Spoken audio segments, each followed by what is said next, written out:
So this is Skipness Castle in Kintyre, and I thought it would be a good place to try out a little bit of ink and wash or watercolour wash studies. I'm going to find an interior up these stairs where I can do some painting. So in preparation for our atmospheric interiors of Rosslyn Chapel, I've come here to work a little bit with watercolour washes to capture something of what's essentially a tonal interior. So I'm going to work with this interior view. I'm going to sketch out a few lines with a 6B pencil, and then I'm going to build up some washes using some ultramarine and some burnt umber. So it'll be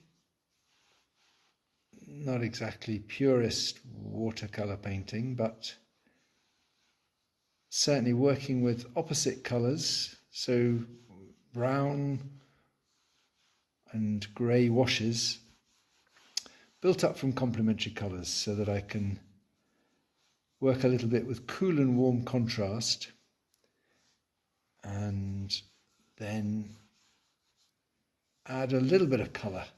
So in this interior it's all stone, and there's a certain amount of algae growing on the stone.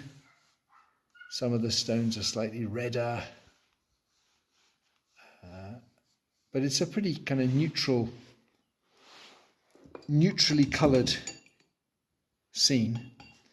So I've drawn out my lines just as a bit of a guide. That's the view. And if I start with some ultramarine and burnt umber, I always think of this as a little bit, it's this sort of opposite of charcoal rub away drawing.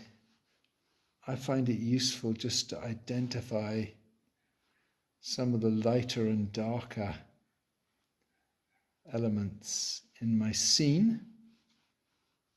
So if I look with my eyes half closed, that window is one of the darkest bits. I've got a nice, quite large square brush,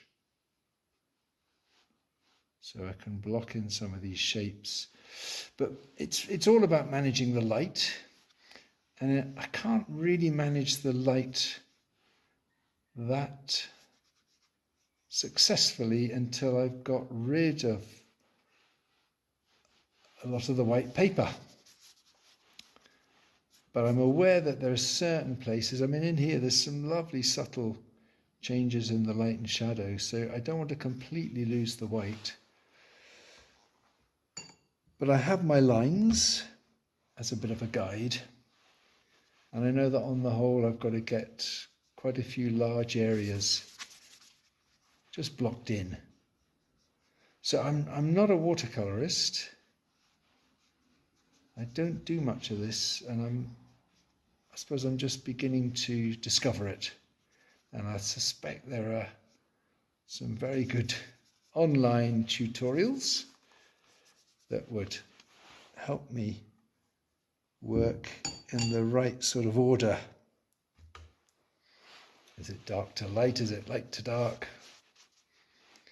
And so on. But I think it would be nice if we can go to Rosslyn Chapel armed with this sort of material and make some nice quick studies as part of a plan to produce some more developed paintings in the studio. As I've said, it's a fairly kind of neutrally coloured subject, And so what I'm doing really is starting to identify for myself the range. So I've preserved the light in the window, and I've also got this very dark archway. So I'm just gradually making these tonal comparisons, in the knowledge that one of the ways that this watercolour wash technique can work is to gradually make things darker, but preserving certain places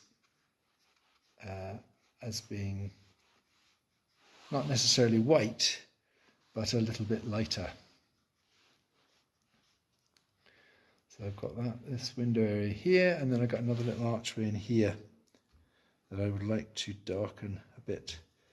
But again, staying with these greys made with complementary colours, ultramarine and burnt umber.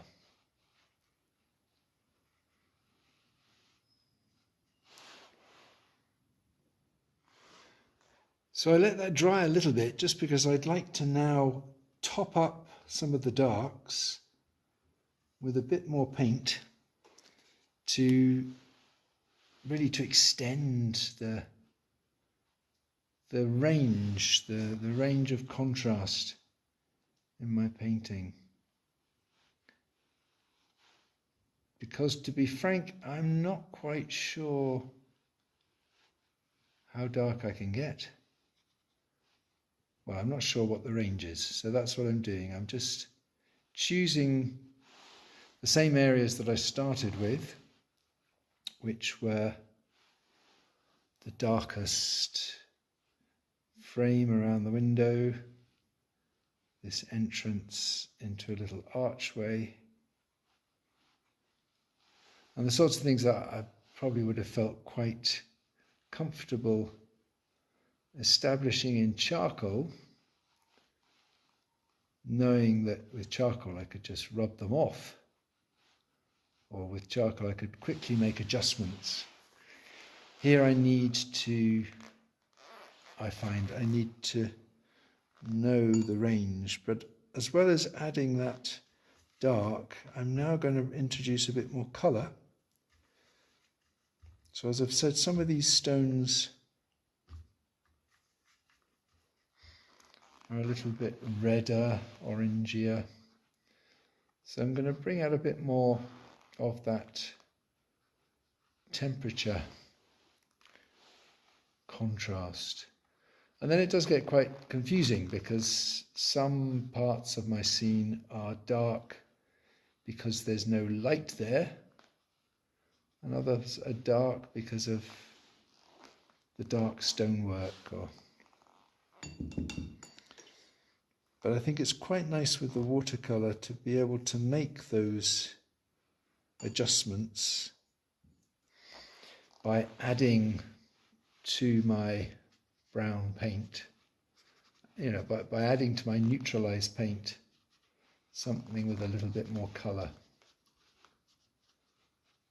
And I'm getting into, obviously here I'm getting into more layering.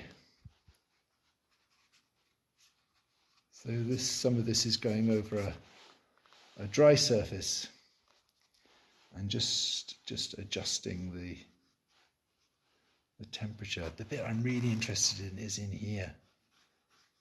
So I just got to see how I make those small changes in light. So that's the inside of the arch.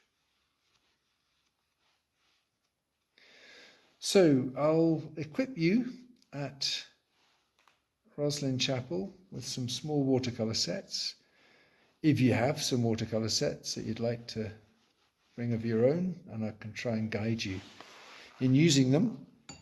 I'll also bring the usual mixed media bag, so that a piece of work like this, started in watercolour washes, and here I'm just going to get a little bit of green in. So I've added to my umber and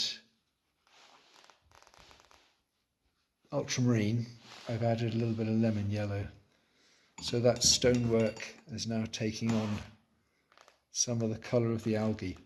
But to these watercolour washes, with their slowly developing colour, I will also be bringing some pastel chalks and pastels, and there'll be a distinct possibility of being able to add to this with chalk marks, either to adjust some of the observations, maybe to restore some of the light areas if they've been washed over more than was intended, or to add definition where definition has been lost.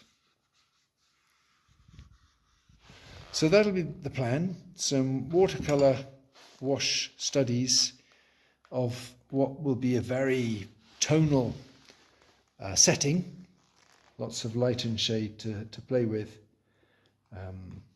in Rosslyn Chapel, and probably much more. These are some rather nice arches and windows, but there'll be much more ornate carving to deal with in Rosslyn as well. Okay, looking forward to this.